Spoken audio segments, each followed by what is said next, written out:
It's 7 a.m. in Los Angeles, 10 a.m. in New York, 2 p.m. in London, 5 p.m. in Riyadh, Saudi Arabia. And in Malaysia, it's 1982. I'm Jay Sheldon. This is Miko. And we're not wearing pants. Trust me on the Miko part. Hi, buddy. Hi, bud. I thought I'd bring him on early tonight to say hi, because he had a hell of a day. Huh? Did you have a good day? You want to look out there and say hi? There you go. Say hi. Crystal Violin, hello there. Good to see you. It's been a while. Yeah, it has been. Nice to have you back. Thanks. And Miko says hi too. She's not going to be on for the whole stream, but I just wanted to bring her on and say hi. We had a wicked storm here this afternoon, right at the time when we normally take her for a walk. So we actually wound up switching dinner and walk time, and she's very confused. She's smiling still, but she's still very confused. So, let me look over there and say hi. Yes. She's still, there we go. This camera is weird tonight. It looks like crap. I don't know why, but that's all right. This one looks great, so we'll stick with this. Anyway, lots to talk about tonight. Not just all about this little girl. Huh? You okay? Thank you for coming on my stream. Yes. You're just going to ignore me? Just going to ignore me, huh? Okay. All right, if you want to be like that. Okay, babe? You ready to go? You don't want to get down now? You're comfortable? Oh, I think you are. I think you are. Mohamed, hey, great to have you here. I didn't expect to see you for a while because of your studies and all. The prettiest unicorn princess has landed from the rainbow land. Don't stare at me, though, or else I will turn you into stone. No, that's actually another Logitech. It's my old Logitech camera. And normally it looks better than that. I tried to adjust the settings, but for some reason, it just ain't happening tonight. So I don't know why. That's all right. This one works great, so no worries. Okay? One last smile and a goodbye from Miko. Here you go. I'll give you a nice straight on shot, huh? Okay. Now you got me covered in fur. She sheds like crazy. Shibas do that. So, Ichiko Mikoto. Say bye-bye. Oh, your studies begin Monday. Okay, cool. Well, that means we still got you for another stream. Anyway. All right, Miko. Ready to go? Good girl. Yes. Everyone says hi. She's actually getting comfortable. We could probably do the show like this, but it's hard to work the controls. All right? All done? Okay, there you go. Here we go. Down you go. Good girl. All right, good girl. That was fun. Thank you. Welcome, everybody. Hey, I'm Jay Sheldon. I'm not wearing pants, as we mentioned. And, whew, oh my. Yeah, it's been a weird day. We did not... You want to come back up? You want to come back up? I think she does. What is it? All right. Yeah, we started with, I got up late and we were going to go to the dog park in the morning because we always go at night. We thought it might be better in the morning, or at least to try it. But we didn't make it, needless to say. So we went, played some basketball, threw the tennis ball for Miko, and had some fun. But it was a strange day all around. Let me just double check. Yeah, no, it still looks like crap. Okay. Anyway, so that was the start of the day, and then in the afternoon, like I said, we had this wicked ass storm come through. Lots of thunder, lots of lightning, tons of rain, and it was a mess, but that's all right. We needed the rain. I like it. I like I love it. I want some more of it. Coffee time. Okay. So my thumbnail tonight says, "What yanked my crank?" And a few things, and we'll get to those in a minute because I'm having fun doing these Facebook and online review things. Of course, Alice in Wonderland is coming up. Have to do it. I promised you Thursday I would do it tonight, so we will absolutely get to another chapter. And coming up after Alice in Wonderland will be The Velveteen Rabbit by Marjorie Bianco, who is a great aunt of mine. I think great, but nevertheless. We want to thank StreamBeats.com. They don't pay for this advertising, but we want to give them a tip of the hat. They provide some fantastic music. In fact, we changed over to the album called Sakura, because it is kind of Sakura season, so why not? In fact, we're going to do a story about Sakura in Malaysia coming up later on in the show. And so they've got some amazing songs. If you are a streamer, it's all copyright-free, strike-free music you can use on Facebook, YouTube, Twitch, and those are the places that we are. I'm Not Wearing Pants is the page on Facebook. Thanks for our viewers over there. Also YouTube, Jay Sheldon. Look for that logo, or my face. I forget which. And also, of course, Twitch.tv. Yeah, someone does deserve credits in their music, and Harris Heller and the guys from Alpha Gaming over at StreamBeats.com. Like I said, this is not a paid endorsement. It's an endorsement, though, because they do fantastic music, really good stuff, great for streaming, and completely copyright-free. In fact, he gives you an agreement, a contract, kind of open source thing. So if you ever should, and you won't, but if you should get a copyright, you can prove that, no, I have the rights to use this. So it's great stuff. And a variety pack, too. You'll find all kinds of stuff over there.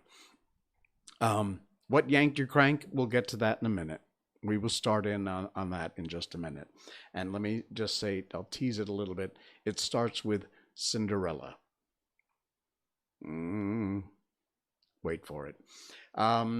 Okay. Don't forget, by the way, if you want to email me, you can do that. We've set up a brand new email over here, nopants@jsheldon.com. You can send me your fan art. You can send me your opinions. I know a lot of times people are a bit shy to actually come on the air and say hi and chit chat and talk about things that we talk about.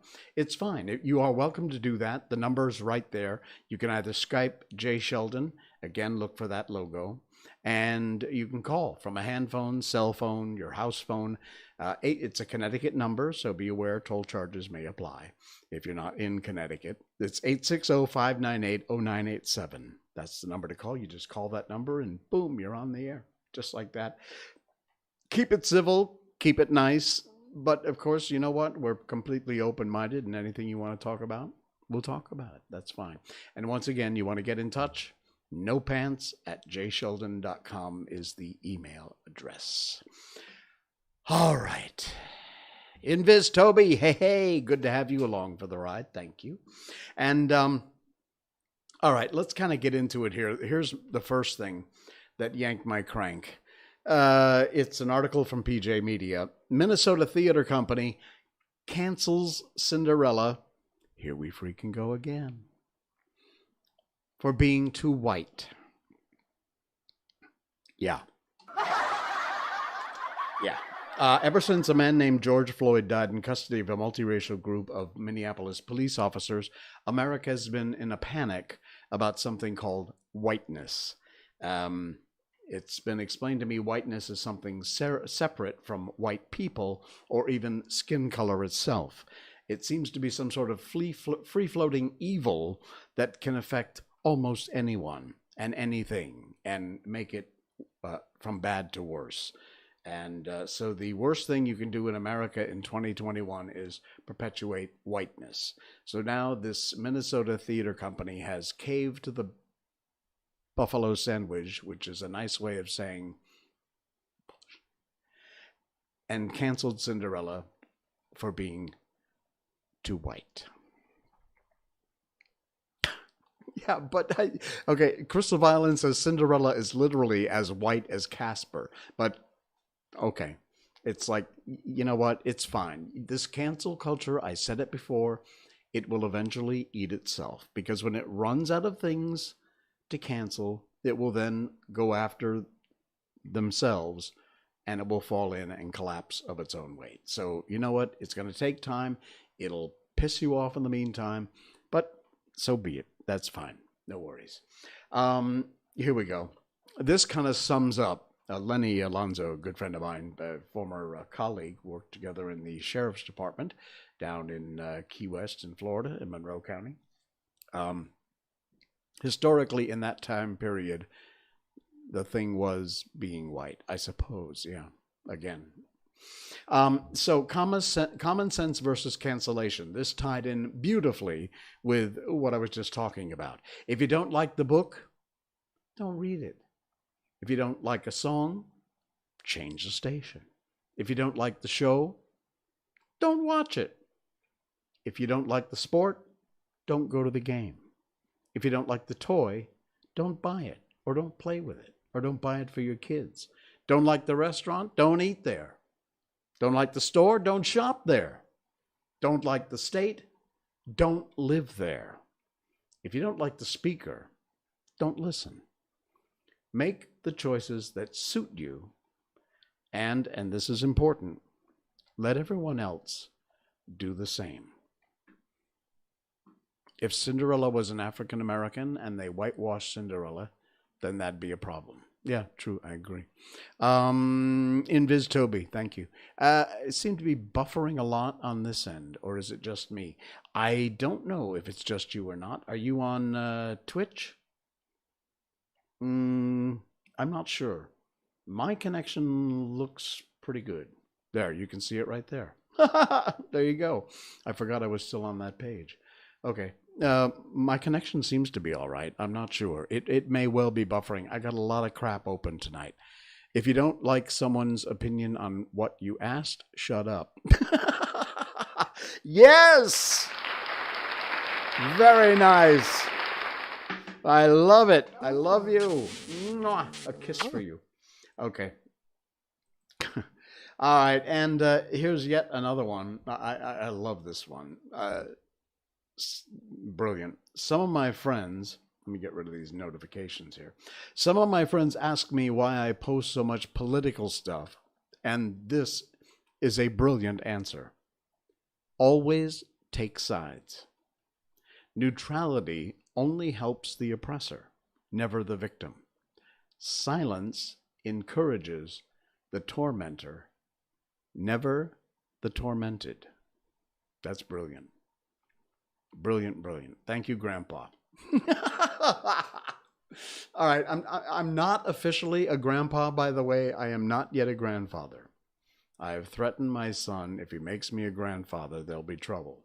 So I'm not yet. Not yet, almost, but not yet a grandfather. Yeah, but by all means, and I really do believe this, take sides, have an opinion.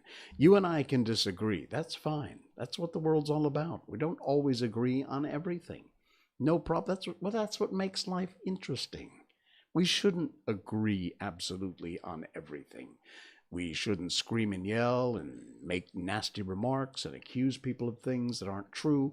But we can disagree. We can talk about it. Sometimes I win. Sometimes you win. Sometimes we agree to disagree. And nobody wins. And there's nothing wrong with that. But take a side. Neutrality helps the oppressor, never the victim. Here's another one.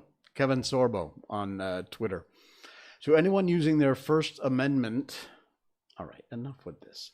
To anyone using their First Amendment right to comment about how the Second Amendment was created only for muskets and pistols, get off your phone and write me a letter with quill and ink. Send us back. Crystal, this image made me feel bad purely because I was always the never take sides until those two full stories person. Well, you know what? Again, my opinion, you don't have to agree with it, but take a side. If the other side convinces you with their argument or facts or science that they're correct, be willing to listen. And that goes for both sides.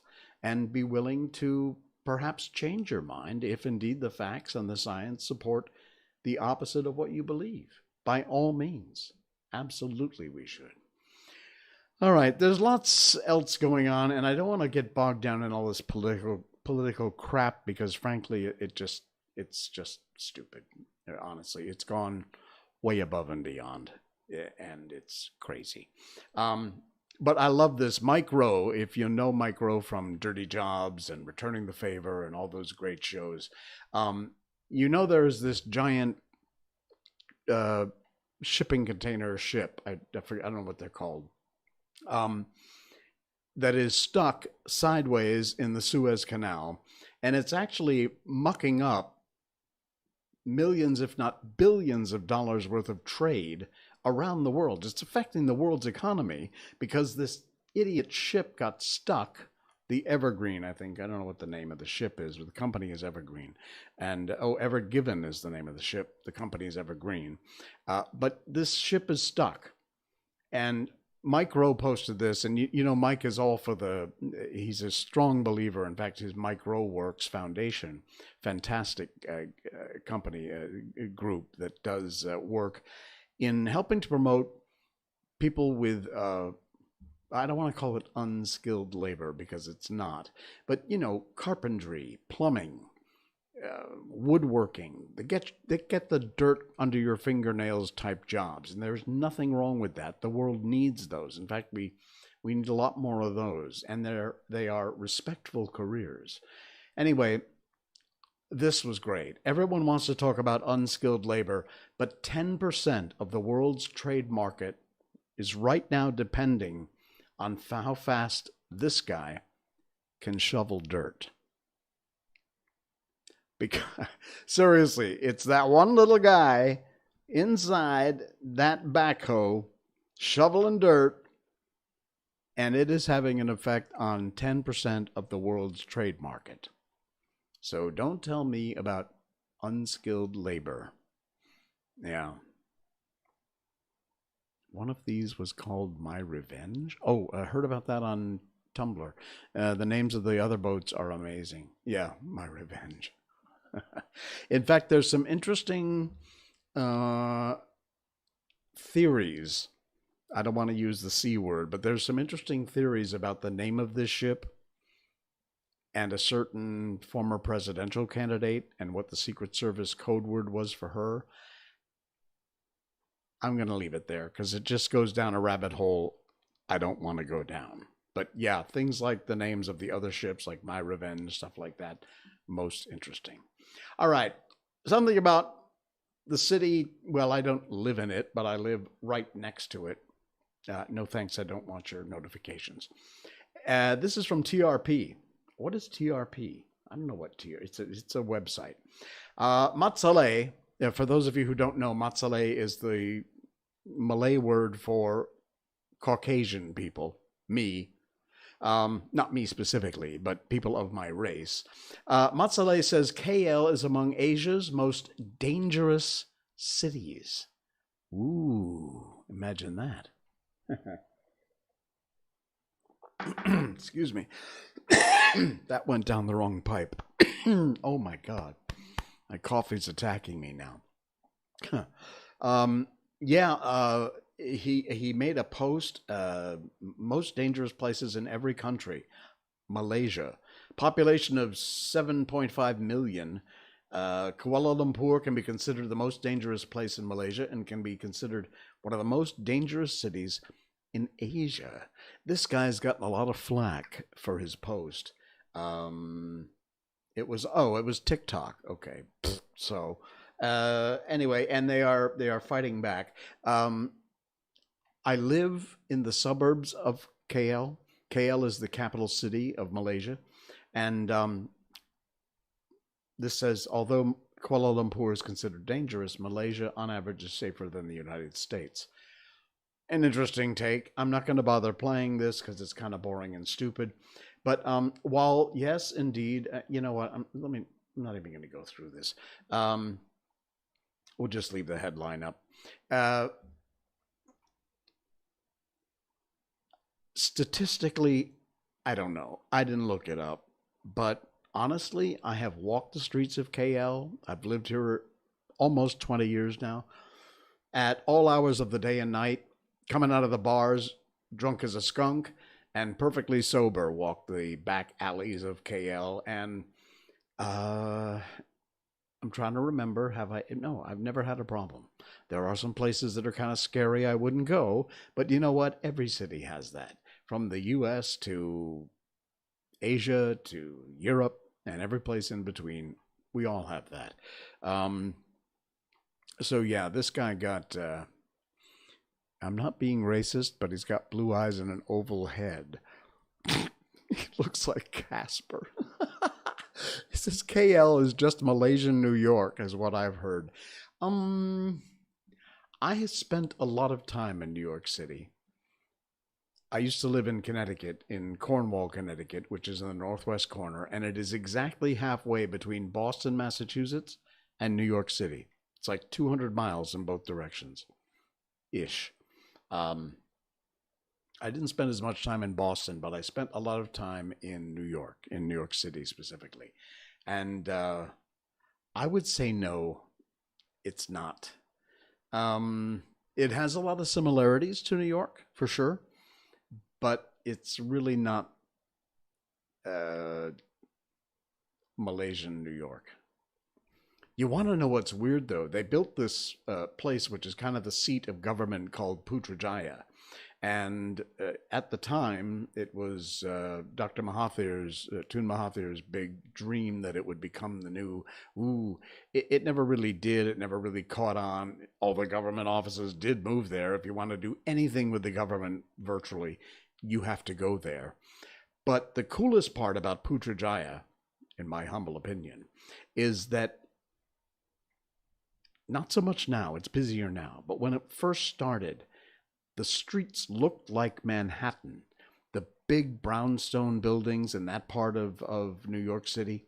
and it was weird because it was kind of like the Walking Dead, because there was no traffic, no cars, and just this what looked like a giant city, and it was empty. It's kind of empty still, but some of the architecture down there is very New York City-ish. So kind of cool. If you are in Malaysia, or if you ever come to Malaysia, I'd almost recommend taking a trip to Putrajaya. It's not set up like a tourist site, but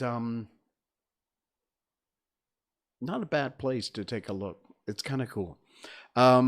Crystal Violin left his laundry in the sink. Oh, goodness. And love from Manhattan. Yeah, okay. All right, here's another thing, excuse me, that happened this week in Malaysia in my business. Not my specific business, but in the business in which I am in, which is television, film, online content. Not this show. I do this show, but it's not part of my work, my actual job. A production company, and this says currently shooting a top drama which shows on Astro. I'm not sure that it is Astro. I originally heard it was on Media Prima's TV Tiga, but I don't know. So this says Astro. Anyway, there is a cave in Perak outside of Ipoh in which they have discovered these fossils. They were pristine condition fossils, and they are preserved in the cave. It was a brilliant discovery of some very amazing fossils.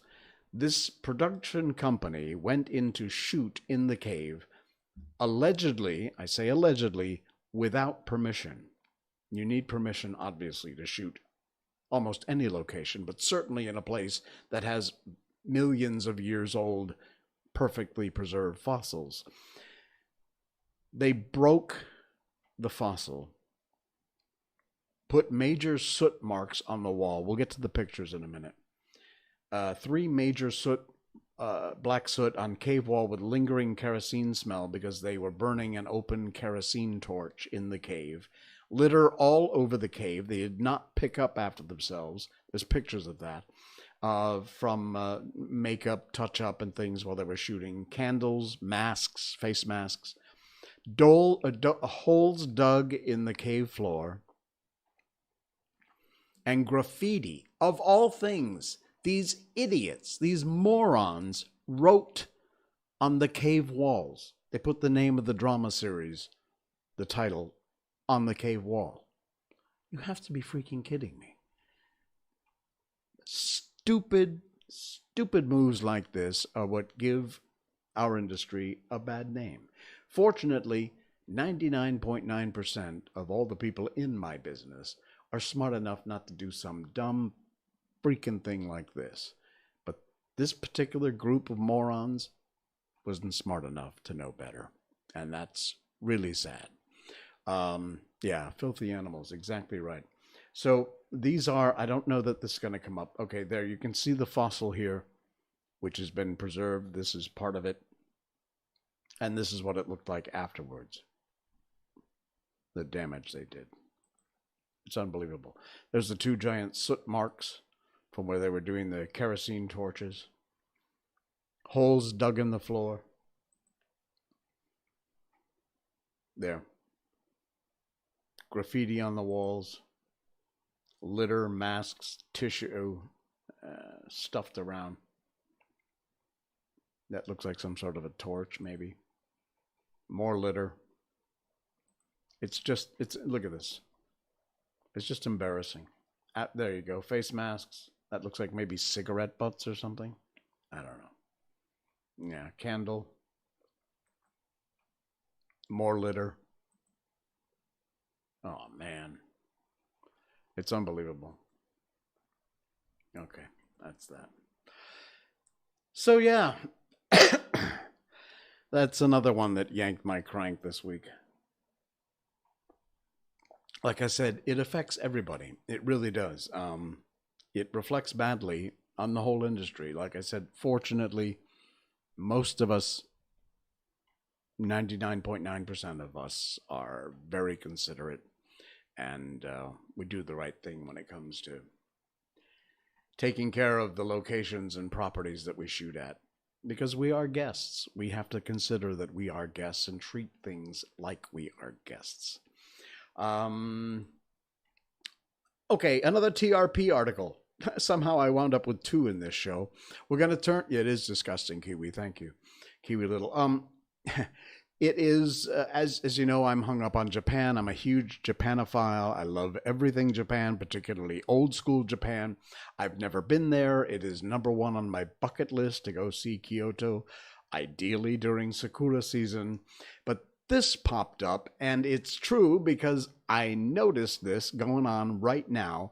It is actually Sakura season in Japan. Right now I saw a couple of my Japanese friends who posted on Facebook that said in mid-Japan, the Sakura is in full bloom. So now's the time if you're in the middle part of Japan. But we have our own Sakura season in Malaysia. This is why Malaysia is suddenly experiencing Sakura season as pink and white flowers shower the country. It's so cool. Oh, Crystal is back and you brought a banana. That's great. Thank you for keeping us up to date. The Tacoma tree is the name of Malaysia's Sakura. And during the driest months of the year, it goes into bloom. And here it is. There's some fantastic pictures here of the Tacoma tree. It blooms up, and honestly, it looks almost exactly like Japanese cherry trees, the Sakura. So, yeah, it's brilliant. And in different places around the country, let me just read a little bit. Once in a while, Malaysians across the country welcome the brilliant bloom of the magnificent Tababuya rosea tree, also known as the Tacoma or rosy trumpet tree, flowers during the driest months of the year. Referred to as Sakura season by the locals, shares as much in common with the cherry blossoms of faraway Japan, where tall shady trees burst into blooms of pink and white and carpet the ground with petals. It's originally native to Central and South America, but it's made its home in tropical climates all over the world. Take a look. There's some more great shots. It has a lot of green leaves, but the blossoms come... Let me get my mouse back. The blossoms come out all along the sides like this. And look at that. It's absolutely beautiful. They're in public parks, fields, along the streets. They've been planted as ornamentals. There you go. Where is this? Ampang. Tamanta in Ampang. So really brilliant. And there you see the petals on the ground. It's not that far off. I mean, it ain't Japan, but there you go. They're really, really pretty and really nice. Yep. So we do indeed have our own little version of Sakura season here in Malaysia. Very cool, huh? Nice. In fact, you know what? We were kind of thinking about what to do tomorrow. Of course, we're going to take Miko out, probably the dog park. But that wouldn't be a bad idea. Maybe we'll go out and tour around and see what we can see for Malaysia's Sakura season, Tacoma season. Not a bad idea at all. I think we might do that. All right, so that just about gets through everything that yanked my crank and I wanted to talk about. But I always have to end with something nice and something good, because I don't want to leave you with this, they ruined the cave, which is a horrible story, or these idiots canceling Cinderella and all that other. Hey, I got a haircut, by the way. Nice, huh? Very tight. It's what I used to look like when I was in the law enforcement business. Yeah, it's always that short. It was just growing really, really long. So we're going to get into Alice in Wonderland. We've got that down here somewhere. I just have to find it. We will continue on with the chapter of Alice in Wonderland tonight. Wow, that coffee really hit me tonight. And, of course, we will have, I think there's maybe 2 more chapters left. And then we'll move on to the Velveteen Rabbit, which is a fairly short little story. And we'll do that. Who's follow? Oh, Mudjut. I'm sorry, I can barely read that. Sorry, but thank you for the follow. All right, Boomer Duke Nukem. Oh, that's a good idea. I did Boomer Doom a few streams ago. I'll see if I can't get Duke Nukem. I'm quite sure. You know what? I never played that. I played Doom. I played Meridian 59 back, in the 80s and 90s. But I don't think I mean, I know Duke Nukem, but I don't think I ever actually played it. So we'll check it out. I'm sure it's online somewhere. We can jump in and play Boomer Duke Nukem, which is hard to say. All right. That'll be coming up. I will set it up, and maybe on, what is this, Saturday night? So Tuesday's stream, perhaps Tuesday's stream, we can punch that in. Boomer Duke Nukem. Again, hard to say. All right. If you are on Facebook, please like, subscribe, share. Sharing is important. That helps the algorithms on Facebook. Thank you for viewing over there. On YouTube, of course, like and subscribe. And twitch.tv, where we've got over 100 subscribers already. Thank you so much for that. And please do hit that subscribe button. It's free. They're all free. No obligation. We won't annoy you with stuff. We stream 3 nights a week, Tuesday, Thursday, and Saturdays. And occasionally on some freaky-ass different day or morning of the week. So anyway, please do like, subscribe, share. Really appreciate that very much. If you are also so inclined, you can donate. There is a link in Facebook up above, or there is this link. I think this has expired. I said that last time. I haven't done it yet. I need to fix that. So we'll get that repaired if it's not working. Okay, on to our book. It's Alice in Wonderland, and it is chapter 11. Wow. Who stole the tarts? Here we go. The king and queen of hearts were seated on their throne when they arrived, with a great crowd assembled around them, all sorts of little birds and beasts, as well as the whole pack of cards. The knave was standing before them, in chains, with a soldier on each side to guard him. And near the king was the white rabbit, with a trumpet in one hand and a scroll of parchment in the other. In the very middle of the court was a table, with a large dish of tarts upon it. They looked so good that it made Alice quite hungry to look at them. I wish they'd get the trial done, she thought, and hand round the refreshments. But there seemed no chance of this, so she began looking at everything about her to pass the time. Alice had never been in a court of justice before, but she had read about them in books, and she was quite pleased to find out that she knew the name of nearly everything there. That's the judge, she said to herself, because of his great wig. The judge, by the way, was the king, and as he wore his crown over the wig, he did not look at all comfortable, and was certainly not becoming. And that is the jury box, thought Alice, and those 12 creatures.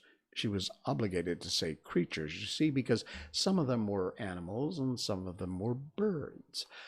I suppose those are the jurors. She said this last word 2 or 3 times over to herself, being rather proud of it. For she thought, and rightly too, that very few girls of her age knew the meaning of it all. However, jurymen would have done just as well. The 12 jurors were all writing very busily on slates. "What are they doing?" Alice whispered to the Griffin. "They can't have anything to put down yet before the trial's begun." "Oh, they're putting down their names," the Griffin whispered in reply, "for fear they should forget them before the end of the trial." "Stupid things," Alice began in a loud, indignant voice, but she stopped hastily, for the white rabbit cried out, "Silence in the court!" And the king put on his spectacles and looked anxiously round to make out who was talking.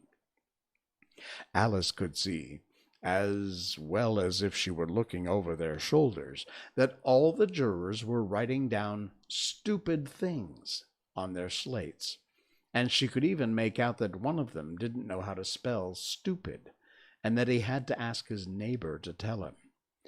A nice muddle their slates will be in before the trial's over, thought Alice. Now one of the jurors had a pencil that squeaked, and this, of course, Alice could not stand, and she went round the court and got behind him, and very soon found an opportunity of taking it away. She did it so quickly that the poor little juror, it was Bill the Lizard, could not make out at all what had become of it. So after hunting all around for it, he was obligated to write with one finger for the rest of the day. And this was of very little use, as it left no mark on the slate. "Herald, read the accusation," said the king. On this, the White Rabbit blew 3 blasts on the trumpet, and then unrolled the parchment scroll and read as follows. "The Queen of Hearts, she made some tarts, all on a summer's day. The Knave of Hearts stole those tarts and took them quite away. Consider your verdict," the king said to the jury. Not yet, not yet," the rabbit hastily interrupted. "There's a great deal to come before that." "Call the first witness," said the king, and the White Rabbit blew 3 blasts on the trumpet and called out, "First witness!" The first witness was the Hatter. He came in with a teacup in one hand and a piece of bread and butter in the other. "I beg pardon, Your Majesty," he began, "for bringing these in, but I hadn't quite finished my tea when I was sent for." "You ought to have finished," said the king. "When did you begin?" The Hatter looked at the March Hare, who'd followed him into the court, arm in arm with the Dormouse. 14th of March, I think it was, he said. 15th, said the March Hare. 16th, added the Dormouse. "Write that down," the king said to the jury, and the jury eagerly wrote down all 3 dates on their slates, and then added them up and reduced the answer to shillings and pence. "Take off your hat," the king said to the Hatter. "It isn't mine," said the Hatter. "Stolen!" the king exclaimed, turning to the jury, who instantly made a memorandum of the fact. "I keep them to sell," the Hatter added as an explanation. "I've none of my own. I'm a Hatter." Here the queen put on her spectacles and began staring at the Hatter, who turned pale and fidgeted. "Give your evidence," said the king, "and don't be nervous or I'll have you executed on the spot." Oh, this didn't seem to encourage the witness at all. He kept shifting from one foot to another, looking uneasily at the queen, and in his confusion he put a large piece out of his teacup instead of the bread and butter. And just at this moment Alice felt a very curious sensation, which puzzled her a great deal until she made out what it was. She was beginning to grow larger again, and she thought at first she would get up and leave the court, but on second thought she decided to remain where she was as long as there was room for her. "I wish you wouldn't squeeze so," said the Dormouse, who was sitting next to her. "I can hardly breathe."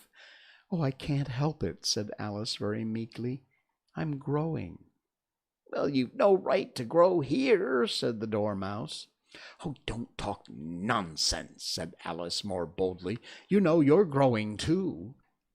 "Yes, but at a reasonable pace," said the Dormouse, "not in that ridiculous fashion." And he got up very sulkily and crossed over to the other side of the court. Now all this time the queen had never left off staring at the Hatter, and just as the Dormouse crossed the court, she said to one of the officers of the court, "Bring me the list of singers in that last concert," on which the wretched Hatter trembled so that he shook both his shoes off.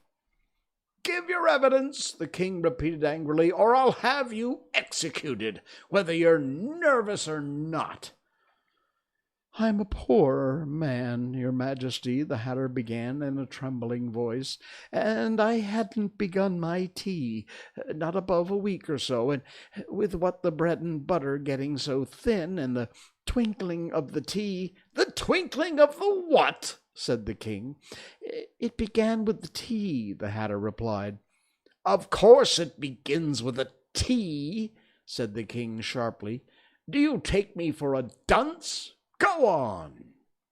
I'm a poor man, the hatter went on, and most things twinkle after that.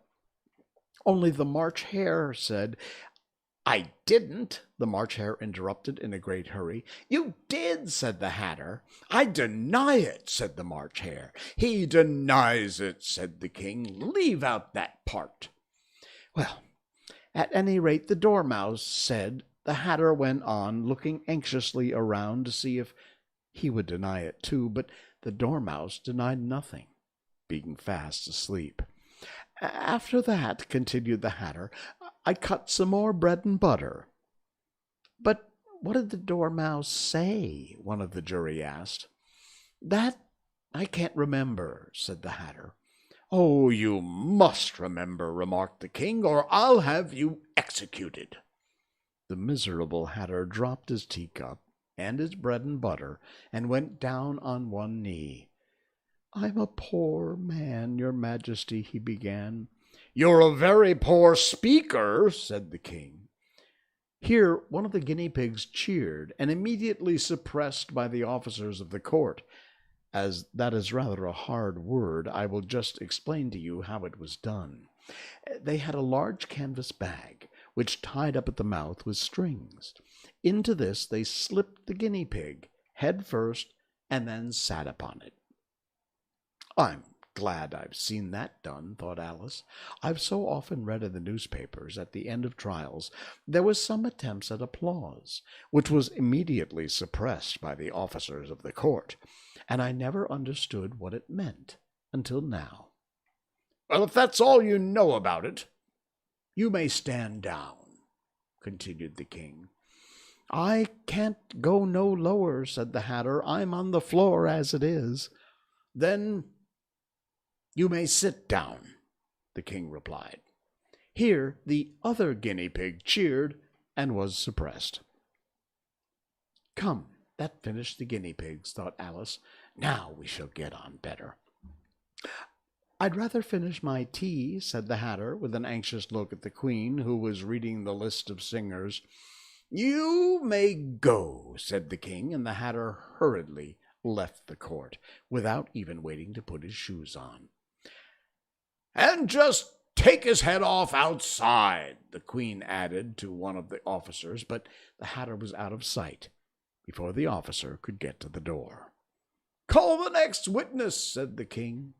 Well, the next witness was the duchess's cook.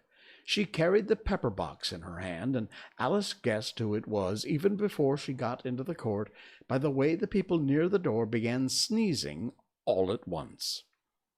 Give your evidence, said the king. Shan't, said the cook. The king looked anxiously at the white rabbit, who said in a low voice, Your Majesty must cross-examine this witness. Well, if I must, I must, the king said, with a melancholy air, and after folding his arms and frowning at the cook till his eyes were nearly out of sight, he said in a deep voice, What are the tarts made of? Pepper, mostly, said the cook. Treacle, said a sleepy voice behind her. Collar that dormouse, the queen shrieked out. Behead the dormouse!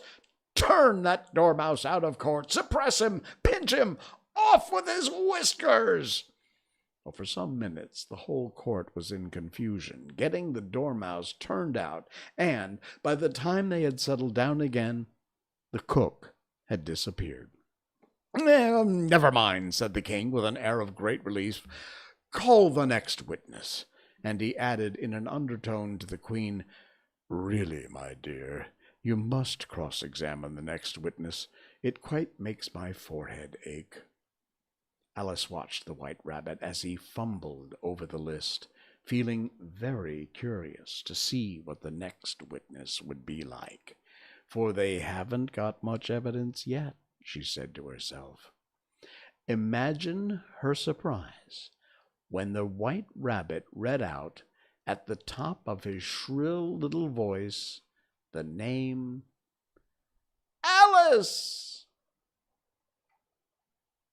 And that's the end of that chapter. Oh, man. Once again, weird. Chapter 12 will be coming up on our next stream. We're almost at the end. This chapter is called Alice's Evidence. And we will do that on Tuesday night. We'll wrap up Alice in Wonderland in the next stream or two and then move on to The Velveteen Rabbit by Marjorie Williams Bianco. That will be coming up in a stream down the road. Do you know that March is almost done? Seriously. The month of March is finished. April's just around the corner. It's amazing. Crystal Violin said this chapter felt like it kept switching genres. You're right. It did. It did a lot. But you know what? This whole book has been like, it's just drug addicted weirdness. I had no idea. To be perfectly honest, I've never read Alice in Wonderland before, you'd think, but no, I have not. So this is new to me as it is to many of you, I'm sure. But yeah, just the writing is so weird. We've said it before, even though it was it the 1800s, I think? I don't know what they were smoking, but it must have been the good stuff. And I really hope you read a Percy Jackson book at some point. The Lightning Thief is a great start. I will look that up. The biggest problem I have with these books is because this is technically a public performance, I can only perform books that are in the public domain, that are copyright free. We get all of these from the Gutenberg Project, gutenberg.org. You should check it out. All the classics are there. They're all copyright free, and those are the books that I'm able to perform. Excuse me. I really started this whole thing by wanting to do Winnie the Pooh. Sadly, I can't because it's copyrighted. It's not in the public domain, so I'm not able to read that. I would love to be able to, but cannot, sadly. So we've got these. Anyway, they're great books. Really cool. Wizard of Oz was amazing. Alice in Wonderland, trippy as it is really pretty cool. So yeah, it's all right. And I think you're going to, if you have not ever heard The Velveteen Rabbit by Marjorie Williams Bianco, you will love it. It's a very, very cute little story. Very nice. And we'll do that in the coming streams. Percy Jackson, copyright free. Oh, I don't know either. All right, I'll look it up. I really will. I will check that. In fact, I'm going to copy and paste what you said right here. And let me just do a quick copy. There we go. Okay. We will check it out. Seriously. It's cool. I don't know that. I don't know the author. I don't know the title. But if you say so, I'll by all means. If you could also, maybe just as a reminder, in case my clip and paste didn't work, send me an email, nopants@jsheldon.com. You just pop off a quick email. I'll reply. But that's another great way to remind me. If you also have suggestions for things we can talk about, what you'd like to see on the show, books you'd like us to read, again, they have to be copyright free in the public domain. You can always get in touch right there. nopants@jsheldon.com. And I do read your emails. Thank you. And I will reply as I do to everybody who writes. Thank you. All right, guys. That's going to do it. We are all done for yet another Saturday night stream. Wherever you may be popping in on the broadcast, by all means, please do. You know what? How do I do a raid on Twitch? I have no idea. It's backslash, right? /raid. Let me see. /raid. I wanna do this. Azmer. I think that's right. Let me see if this works. Cool. Okay, it did.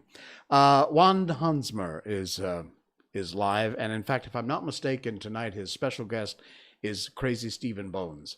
So by all means, pop over to Juan, check out Stephen. I don't know if they're still on or not, because obviously I'm doing my stream, but by all means, check him out. Yeah, that's the one. The guy from Metronomic. He's got his own channel there. It's fantastic. He does some great streams. And tonight, I believe his special guest is Stephen Bones. We all know and love Stephen Bones. So please do go check him out. Guys, that's it for me. Thanks so much. I will see you on Tuesday of next week. Until then, thanks for joining. I'm Jay Sheldon, and I'm not wearing pants. Good night. Yo.